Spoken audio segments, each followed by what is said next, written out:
great single mom. I eventually made it to my gate and took a seat at one of the chairs. Still feeling uneasy, I told the lady at the gate what happened and that I was still shaken up. She understood and said if she saw a woman matching the description near the gate, she'd make sure she didn't come near me. And if she did, security would be alerted. Well, turns out my gut was right, and after about an hour, I saw her looking around the different gates. I told the lady, and she nodded. She instructed me to get behind the desk as the Karen approached. Here's basically the conversation. Karen: "Excuse me? That kid behind you is not allowed to be in the airport by herself." She turned to me and asked if I was an unaccompanied minor. I answered no. Worker: "If she's not an unaccompanied minor, then she can be in the airport by herself." Karen: "She's lying. She can't be 16. She showed me a fake ID." Worker: "Oh, really?" She turned to me and asked to see my boarding pass. I gladly handed it to her. She reviewed it and said it looked fine. She then asked to see what I showed the Karen. I handed her my driver's license and she also said it looked fine. Karen demanded that the woman at the desk hand me over to her so she could take me to her gate and find my parents. This scared me. I knew I wasn't going anywhere with this woman, but it didn't stop me from being scared. Worker: "Ma'am, is this girl your kid?" Karen: "No." Worker: "Then I'm afraid I cannot give her to you. I can assure you she's in good hands." "No, she's not, because she's rebellious and lying. I'm clearly more qualified to take care of her, considering I have kids and you don't." That did it. At this point, I could feel a panic attack coming on. The nice woman must have noticed this. She told the Karen that either she goes to her gate and leaves me alone, or security will be called. Karen huffed and puffed, saying the front desk lady didn't know her own airline policies, and she'll be calling 911 for endangerment, and Southwest was going to get shut down for this. The lady at the desk only nodded. After Karen was done with her rant, she walked away before security could come. Before she left, the lady asked her name so she could file a complaint for her, an obvious lie, and she told her, "We'll just keep her name as Karen." The lady at the desk offered to find her gate, informed them of what happened, and made sure she didn't leave her gate to make me feel safer.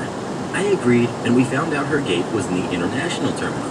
Knowing this woman wanted to take me to a completely different terminal, the international terminal no less, made me even more scared, but I was assured everything was going to be alright.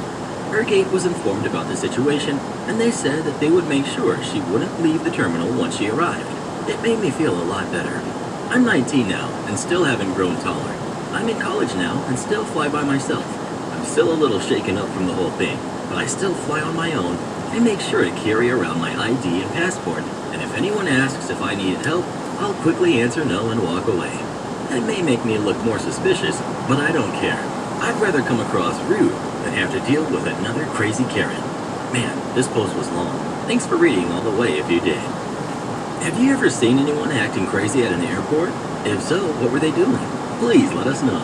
Airports are actually one of my favorite places to freak out at. Am I the jerk for kicking out my girlfriend on New Year's Eve?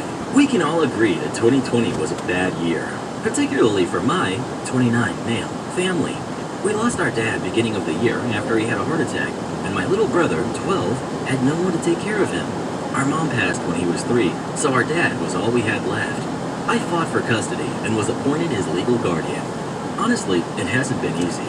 We're still adjusting to these life changes, and my brother is taking it the hardest. For months, he was just not himself. Bad attitude, lashing out. I got him in therapy because I knew he was just hurting, plus stress of lockdown. His behavior has improved so much since then, even if sometimes there's days where he's withdrawn. Days before Christmas, he was feeling sad since it was our first holiday without Dad. That day, he asked to be left alone. We had a talk to discuss his feelings, and I gave him the space after that. My girlfriend was over that day, and I went out to buy groceries. When I got back, my brother was out of his room and helping out. I didn't think anything of it at the time. Yesterday, my brother and I were out having some guy time before going back home to get ready for New Year's Eve. My brother opened up about how grateful he is for everything, and he hopes that I don't change my mind about taking care of him. I asked why he'd think that, and he told me what happened. That day, when I was out, my girlfriend went to his room to tell him he needs to change his attitude and stop moping, her exact words, because he should be grateful I'm taking care of him at all, and that we can still hand him over to the state if we wanted to. I was furious about this and had to reassure him that was never going to happen because he really was worried about it.